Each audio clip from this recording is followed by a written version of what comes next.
बेंगलुरु के कंबल पोश दरगाह के अहाते में चादर वाले बाबा का उर्स मनाया गया। इस मौके पर लंगर भी तकसीम किए गए। इस दौरान अकीदतमंदों की बड़ी तादाद भी देखने को मिली, जहां इंतजामिया ने हर तरह की सहूलियत का इंतजाम किया था।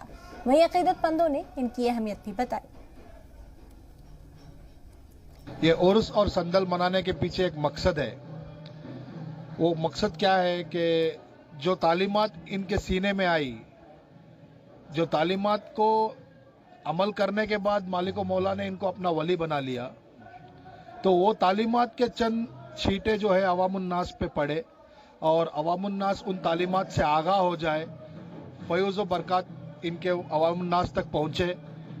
यहाँ पे लंगर का भी एहतमाम किया गया है। आज की ये अजीम रात शब-ए मेराज की रात है। आज की रात को प्यारे नबी मोहम्मद सल्लल्लाहु अलैहि वसल्लम सातवें आसमान पर अल्लाह से मुलाकात करने के लिए गए थे। अल्लाह ताला ने खुद उनको अपने पास दावत दे के बुलवाया था, बुर्राक भेज के बुलवाया था।